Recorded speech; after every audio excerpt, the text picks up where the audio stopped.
I know where I'd rather be tonight. I know where I'd rather be tonight. Playing with fire with you. Playing with fire with you. I'm tired of being in love and on my own. I'm tired of being in love and all alone. So I'm playing with fire with you. I'm playing with fire with you. Is it true that one could love two? Is it true that a man could love two? 'Cause I'm not with her, I'm with you. I'm free from her when I'm with you.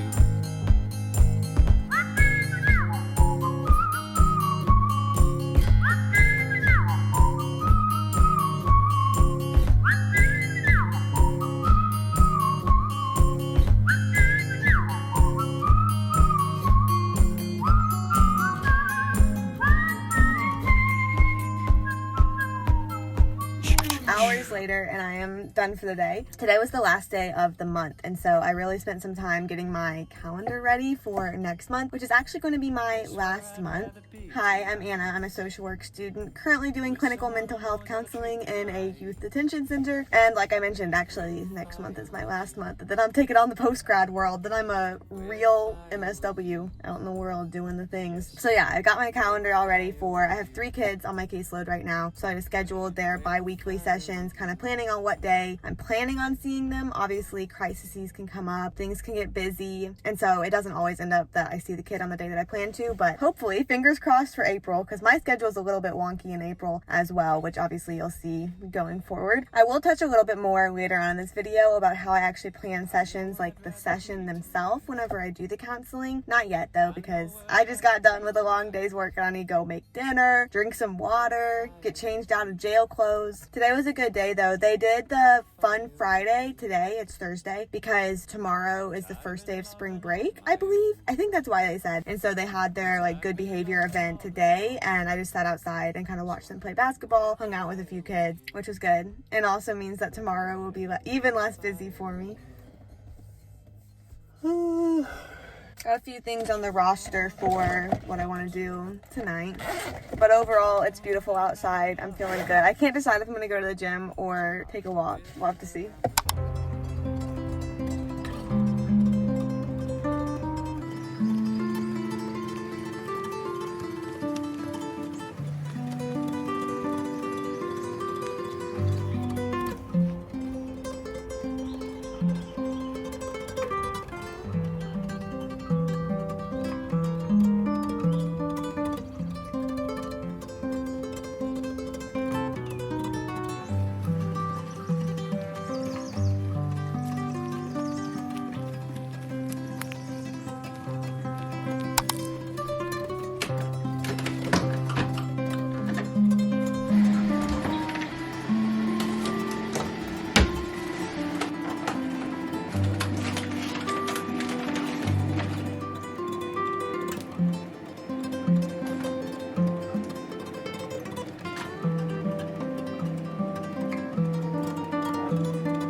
Happy Monday morning. You could be thinking, maybe you're not, you could be thinking, wasn't it Thursday last time we were here together? Yeah, it was. But I was grad student, not social worker over the weekend, and in my head, this video is focusing on being a social worker, and so did all that school stuff over the weekend, and now I'm back and ready to go for Monday Today, as I head in, I am assisting with our telemed appointments. There's a couple doctors and like a psychiatrist and everything that don't come into the facility. They just administer their things via telemed, and so it's just on me to like set up the Teams call, communicate which kids need to be brought, and then take like any notes about anything after the appointments that are necessary for treatment. And then I also have 2 kids that I want to see, and I'm a little bit nervous how that schedule is going to work out. This is different setting to setting with social work, but in my particular setting, the correctional setting, being able to see kids is entirely dependent on security schedule because they're the ones who bring the kids to me, and kids can't be without security. Obviously that's different if you're in a school or maybe a hospital, definitely different if you're outpatient. Inpatient kind of depends, I think, on the level of security in whichever inpatient setting you're in. So I want to see 2 kids today. I need to see 2 kids today, but cross your fingers that I can. I know I mentioned that I would discuss a little bit more how I plan actual sessions whenever I'm having the kids, because I set up my calendar, all of that, but how do I know what to do in it? And granted, this is very preliminary. Like, I'm kind of excited for a year from now whenever my process changes, because I'm still a student. This is my field placement, and so I'm almost an MSW, but I am not quite an MSW. Me personally, I feel like I have kind of a natural progression that happens with the kids on my caseload that I see. And what's different in this setting is that sometimes it's super short term, and so we don't always get proper termination, which you're supposed to. Like in social work, ethically, you want to have that proper termination, but since it's entirely up to like the legal system and the judge and the justice system and all of that when a kid goes home, and usually it's good news when a kid goes home, but you don't always get that, okay, this is our 3rd to last session, this is our 2nd to last session, this is our last session. I'm doing that a little bit more now with some of the kids on my caseload because I know that I'll be gone, so I have a set date of at least by this time I'll be gone, but honestly with a few of them I think they'll be gone before me. That being said, since technically at any time our therapeutic relationship could end, there's kind of a natural progression, I feel like, with sessions. And in the setting that I'm in, we use aspects of CBT, but it's not full-on CBT programs or anything. So the first 1 to 2 sessions are usually establishing rapport, getting to know the client, getting to know their thoughts, their experiences, what they've been feeling lately, and just making sure that there is an environment that they feel like they can talk, they can open up in. Along with that, establishing rapport is really an introduction to mental health services. Some of these clients will have been at the facility before, so they understand that part, or they'll have received outpatient treatment out in the facility, or it could be their first introduction to any kind of mental health service, and so it's just good to know that history. Usually I find myself asking if they have received treatment before, like what did you like about it and what did you not like about it, because I'm learning how to be a good therapist, but each new client that walks into my door, I need to learn how to be a good therapist for them, particularly for them specifically, and so we just kind of have those conversations. If they come in saying something, then we'll talk about it, really meeting the client where they're at. If they have something on their mind and maybe it's something totally different from what I had planned to talk about, okay, sounds good. We're going to talk about what's on their mind, especially in those first sessions, because the goal really is to establish that therapeutic alliance, establish that partnership together. We're going to do mental health services. It's me and you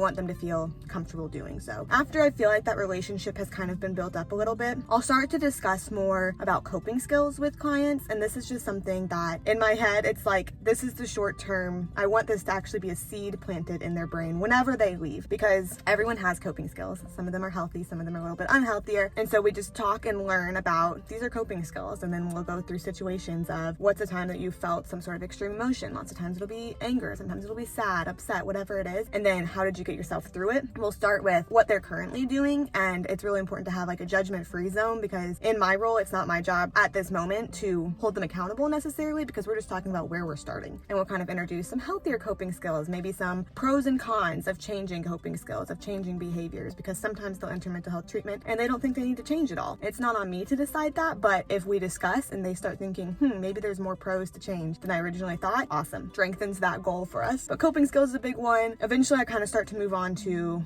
how your thoughts affect your feelings, which then affect your behavior, which is a big CBT thing. And again, it's just different client per client in the direct focus of that, like whether it is feelings of depression, anger management, feelings of guilt, things like that. But I always kind of start with that first, establishing rapport, obviously, and then starting with those immediate skills that is like, if this is our last session, especially because right in the beginning, it can be hard to tell how long they're going to stay. If this is our last session, you'll have a little seed planted in your brain of what mental health treatment can be and what it can do for you. Big old spiel for this Monday morning. I gotta get going, so I arrive on time. I got all my little goodies. I keep turning off my alarm and then going back to sleep, which is not something that I ever really have done before. Like growing up, I was never a snoozer, and I'm not snoozing my alarm. For clarification, I'm not snoozing it, I'm turning it off. Like I did this morning. I turned it off and then I fell asleep 2 more times, which is dangerous. I ended up getting up at 6:50, so it was fine. Worked out just okay, but that's dangerous. So I didn't actually eat breakfast at home, so I just had this little bar, and I hope I'm not hungry. Got my little wellness shot, link in description.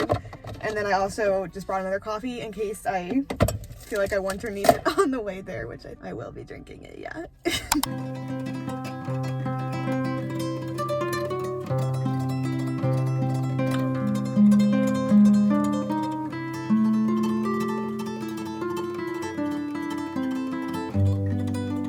I ended up not getting to see both of the kids that I had planned to, and that was just a scheduling thing, having to do paperwork, get caught up on all of that. So like I said, the schedule that I make is a goal, but it's not set in stone. So I just kind of adjusted my monthly schedule so that hopefully, fingers crossed, I can see all the kids that I need to at the times that I need to. That is the harder thing about being an intern, but then also now I'm only going 2 days a week, Monday and Friday. The Thursday that was at the beginning of this video is my last Thursday. And so I feel like a big part of my struggle is just fitting what I need to into those 2 days, but also it's just been so important for me personally, wanting to have more days not there just as I finish up, since like this is my last time being a student. Pretty soon I'll be getting a real big girl job, and then my free time will look a little bit different. I'll have to say I'm like a little bit stressed, not overwhelmed, but a little bit stressed about how I'm going to be fitting in sessions and everything in the days that I go in starting now, just with all the other duties that are involved with various rounds and documentation and all of that. But I mean, that's something we'll figure out as it comes. I know this video was like pretty short and kind of just a little chatty. Since I am in the detention facility, I obviously can't bring a phone or a camera at all into the facility. So my days in the life as of right now are very just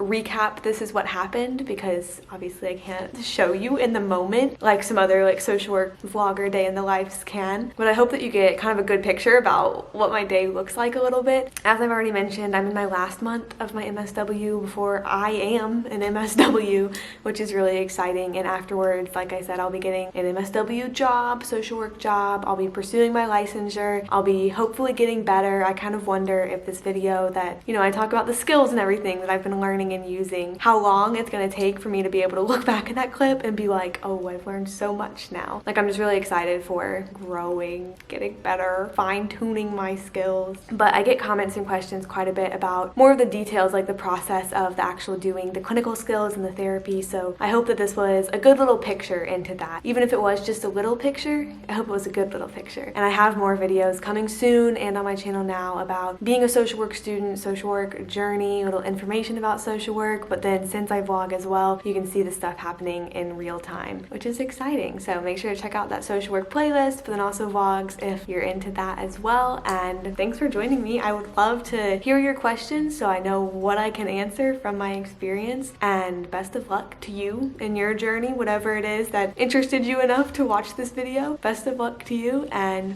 I'll see you next time.